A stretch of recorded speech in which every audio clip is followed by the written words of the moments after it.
Olá, seja bem-vindo ao Em Foco, um espaço de conversa sobre a profissão, pesquisa e mercado no universo da tradução e da interpretação. Aqui, recebemos profissionais para compartilhar experiências, refletir sobre a prática e aproximar a ciência do cotidiano do trabalho. Eu sou Arley dos Santos e hoje nós vamos conversar com a Denise Bobadilha, intérprete no par inglês-português da CNN Brasil. Sejam todos bem-vindos.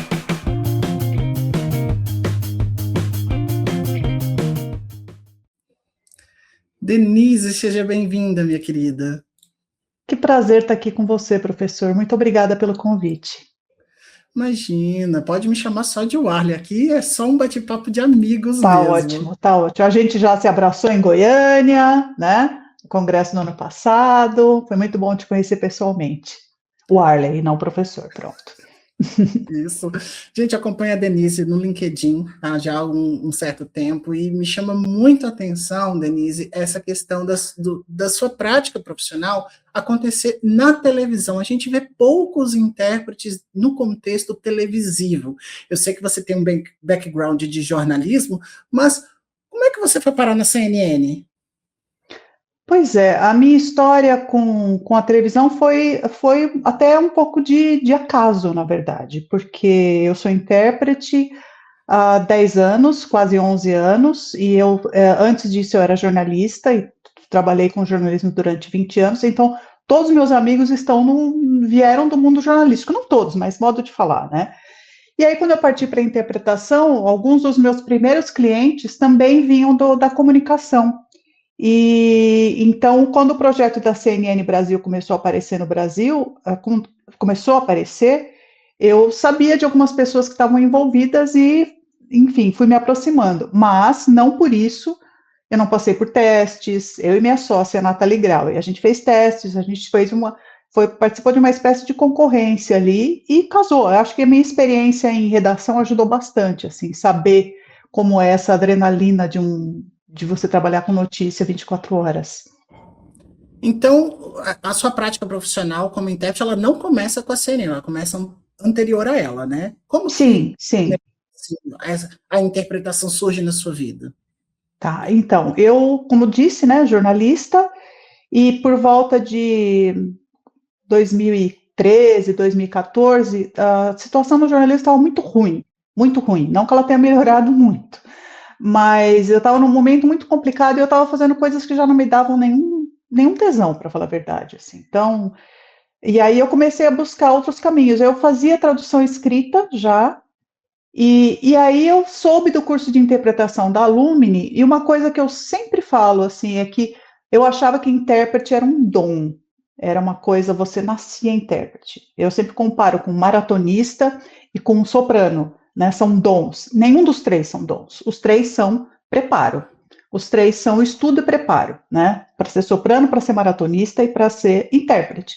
E aí eu soube do curso da Lumine, entrei na Lumine em 2015, são 2 anos, né, de formação, uma formação bem intensa, bem puxada, e aproveitei também e fiz também um curso que existia, o Versão Brasileira em Curitiba, que era um fim de semana por mês durante um semestre.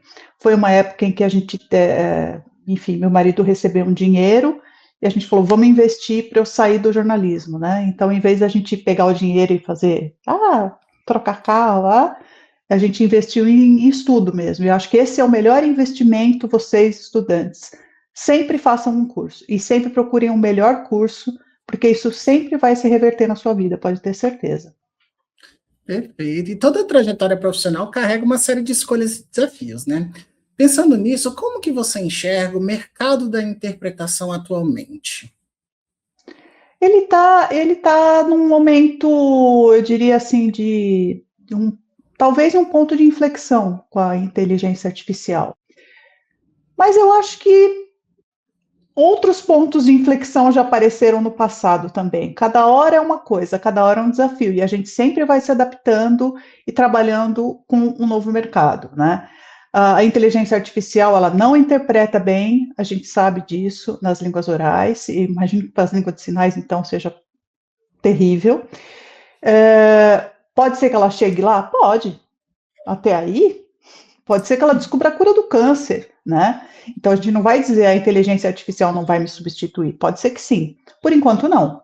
E eu acho que o que a gente tem de mais humano, que é entender a comunicação, que é entender como as pessoas conversam em culturas diferentes, isso é o que está dentro do intérprete, dentro do tradutor, e que a inteligência artificial não pode trazer. Então, tem um desafio, sim, nesse momento, mas eu acho que sermos humanos nos ajuda nesse momento. E puxando um pouco esse papo da IA, ela já tem interferido no seu trabalho? Você já foi, de alguma forma, questionada sobre o seu uso, a sua aplicação na interpretação? Olha, eu além da CNN, eu trabalho com clientes privados, né? Com outros clientes. Eu não sou só da CNN, né? Me chama, viu, gente?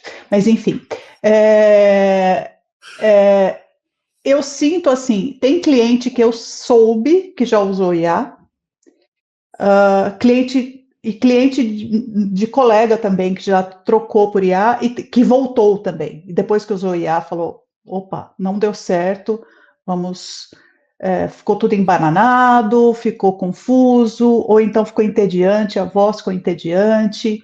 Então, mas sim, existe sim. Algumas partes do mercado, sim, a inteligência artificial está sendo usada, e algumas não estão gostando e estão buscando os humanos.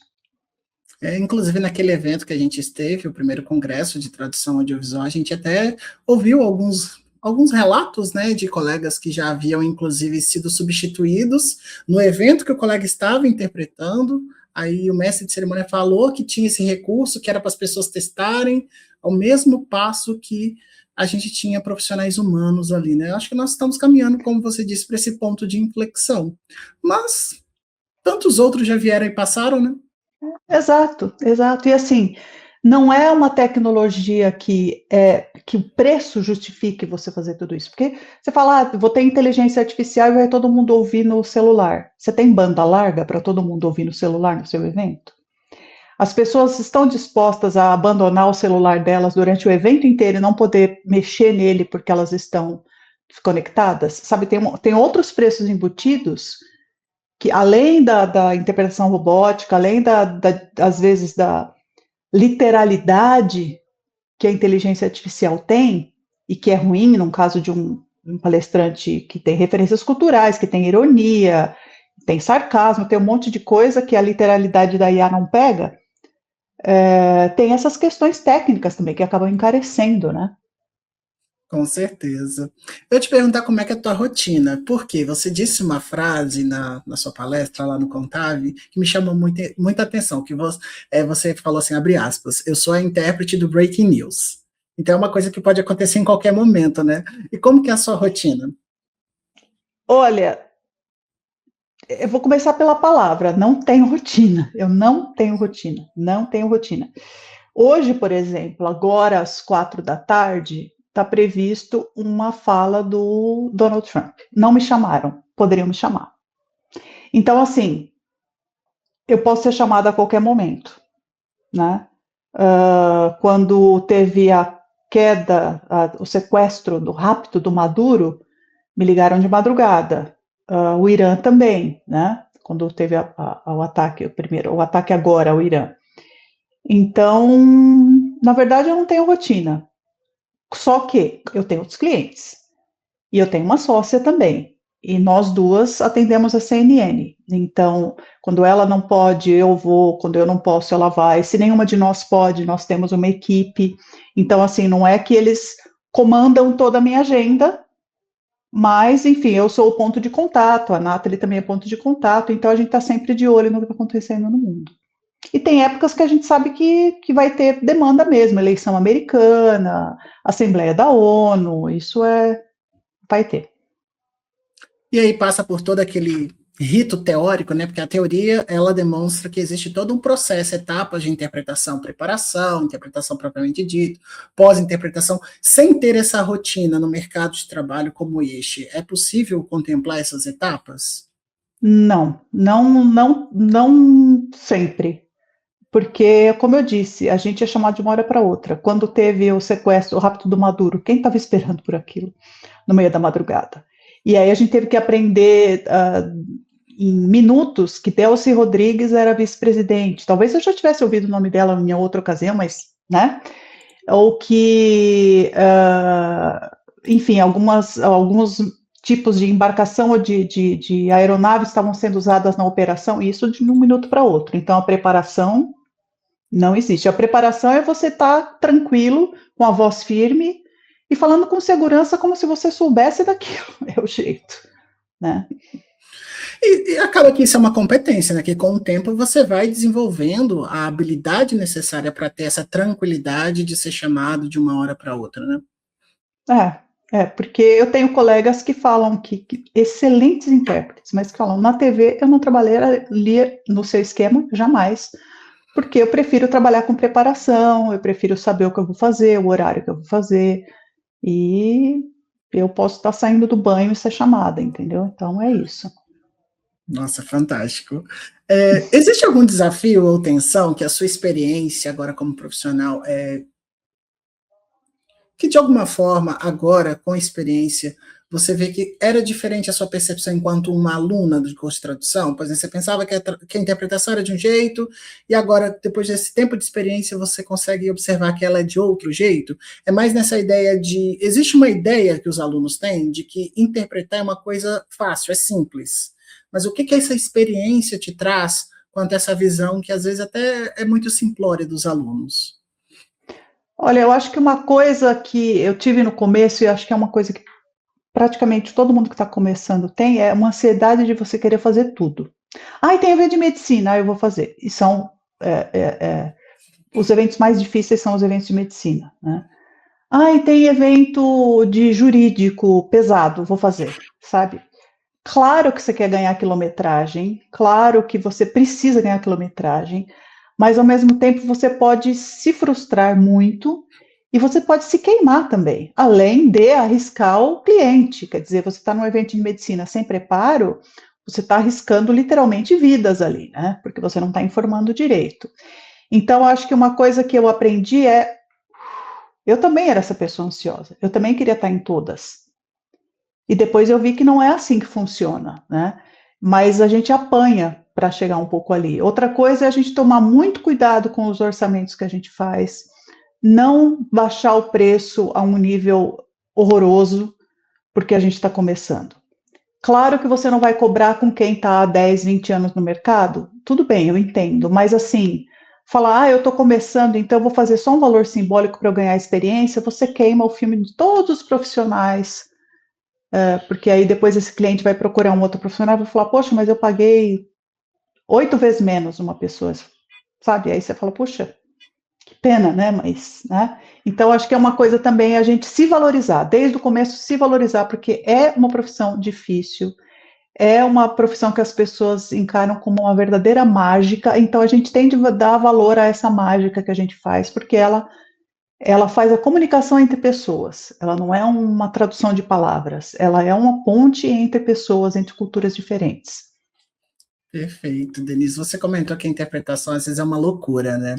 Como é que você faz para lidar com essa pressão do dia a dia? Eu lembro que você fez uma publicação no LinkedIn falando sobre o trauma vicário, né? Foi inclusive a forma como eu lhe conheci. Eu tenho um podcast e aí eu fiz um episódio, uma pequena reflexão sobre isso, inclusive citando a pesquisa de uma outra colega aqui da PEGET, do Programa de Pós-Graduação em Estudos da Tradução, que é a Laís Vargas, que ela traz exatamente sobre essa questão na interpretação das enchentes do Rio Grande do Sul. Então, como que você faz para lidar com essa pressão do dia a dia e com essas questões mais psicofisiológicas da interpretação? Olha, eu acho que para televisão, embora eu lide 80% das vezes com temas difíceis, com temas muitas vezes trágicos, não em 80% das vezes, mas muitas vezes, eu tenho a tela entre o fato e eu, né? Eu não estou ao lado daquela pessoa que sofreu com um terremoto, né? Ela está sendo entrevistada por uma outra pessoa e eu posso até ser a voz dela, mas eu tenho uma certa distância, não sou eu diretamente, não sei se você entende, mas quando a gente, mesmo num evento presencial, se você tem uma pessoa ali no palco e essa pessoa está relatando o que ela está vivendo, é muito mais difícil, eu acho, né? Eu tenho temas com os quais eu não lido ou prefiro não lidar, mas porque às vezes acabam caindo no meu colo, que é violência contra a criança, não vai, porque eu não vou conseguir sair, vai ser muito difícil, mas já tive que fazer evento em que isso aparecia, né? E eu acho que a questão do trauma vicário é você saber o seu gatilho, é você saber o seu limite. Eu não recomendo uma pessoa que esteja enlutada a fazer qualquer evento que possa, enfim, trazer esse tema, que possa trazer, porque você vai, em algum momento, isso vai estourar para você. E pode ser até que você precise disso para você se curar, mas não dentro de uma cabine. Isso vai ser complicado, isso não vai ser saudável, né? Então acho que é você conhecer o seu gatilho e ter maneiras de se curar, assim, de fazer terapia, ter contato com a natureza, fazer atividade física, ter coisas, ter válvulas para você tirar isso de dentro. Perfeito, perfeito. E quando a gente olha além da prática imediata da tradução e da interpretação, surgem algumas perguntas que também nos interessam a pesquisa, né, uma vez que nós estamos no escopo do programa de pós-graduação. Eu vi que você iniciou um mestrado na Fundação Getúlio Vargas em Sim. Relações Internacionais. Comenta para a gente essa experiência. Olha, eu me formei em jornalismo nos anos 90, né, eu tenho 53 anos, né, então tem um tempinho já. E eu não havia feito nenhum outro estudo aplicado desde então, fora os estudos da interpretação, que são praticamente um mestrado, 2 anos de estudo e tal. Eu fiz uma pós-graduação em Relações Internacionais e Política Contemporânea da FAAP, uma pós online, e aí eu falei, eu preciso ir mais a fundo. E aí eu descobri esse mestrado da GV, que está sendo fantástico, está sendo transformador, porque, assim, eu gosto dessa área de relações internacionais, eu trabalho muito com isso, não só na TV, mas com clientes, e eu acho que eu enriqueço muito tendo uma base teórica forte e uma base de pesquisa forte, porque a GV é muito forte em dados, é muito forte em pesquisa, então acho que isso está me enriquecendo muito, muito, muito, muito. Perfeito. Tem algo na universidade que você acredita que a universidade ainda precisa compreender um pouco mais sobre a nossa área de atuação? Ou porque hoje a formação do intérprete, antes ela não era no contexto universitário, né? Aí hoje ela adentra a universidade a partir dos diversos cursos em nível de graduação, de pós-graduação e de mestrado. O que você acha que ainda falta a universidade compreender sobre a nossa área de atuação? Eu acho que existe generalizando, tá? Não é a área que eu estudo, mas falando dos cursos de tradução na academia, eu acho que existe um foco muito grande em linguística e não tão grande em cultura. E eu acho que tratar a inteligência cultural, tratar a fluência cultural é extremamente importante para os tempos que a gente vive, porque eu acho que a gente é aquilo que eu falei há pouco, né? O clichêzão, a gente é ponte, né? A gente faz a ligação entre culturas. Então a gente precisa ir além da estrutura linguística de construção semântica, de palavras, e pensar no todo, e pensar no corpo, e pensar na história de um povo, e por que um povo é assim ou é daquele jeito, porque aí você vai conseguir colocar as palavras certas nos lugares certos. Eu acho que é uma área que poderia ser mais aprofundada. E que reflexão agora, caminhando para o finzinho, infelizmente. Eu sei que você tem uma É agenda tão muito rápido. apertada. É, mas que reflexão você pode deixar para os nossos colegas que estão aí pesquisando ou para os profissionais que já estão atuando a partir da sua experiência? Eu acho que estudo não tem fim. Eu acho que tudo, estudar é sempre. Você sempre vai ganhar, sempre. Em todas as áreas. Vai estudar matemática também, vai estudar, sei lá, os oceanos, tem a fome de aprender muito, e sobre tudo, né? Eu acho que e isso é muito maravilhoso, é muito particular da nossa profissão, porque o tradutor e o intérprete, ele está em todas, né? Dificilmente a gente pega uma área só, claro, tem profissionais que trabalham numa área só, mas a gente está em todas. Então, eu acho que quem escolhe essa profissão já tem isso dentro de si, e isso facilita. Então, aproveita e vai ler, e vai viver, viajar, enfim, comer a vida de colher grande, sabe? Para ter bagagem, para viver bem, basicamente. Nossa, que frase profunda, comer a vida com a colher grande. Não é minha, não, mas eu gosto de usar. Eu ouvi isso, acho que numa propaganda em algum momento lá atrás, e eu gosto. Nossa, fantástico, gente. Então, esse foi mais um episódio do Enfoque. Denise, muito obrigado por você Eu que conversar com a agradeço. gente. Agradeço pela condução super carinhosa e super precisa. Obrigada mesmo. Ai, tenho certeza, eu sou super fã da sua atuação. Sempre Ah, que aparece lá na ceneira, eu falo, gente, eu conheci ela num evento, eu tirei foto com ah, ela. Eu sou e eu te super fã, acompanho nas redes parabéns. também. Eu te acompanho nas redes também. Ai, é um grande prazer. Então, pessoal, se você se interessa por tradução, interpretação e divulgação científica, acompanhe os próximos episódios e continue com a gente nesse diálogo entre pesquisa e profissão. Até o próximo, então. Tchau, tchau.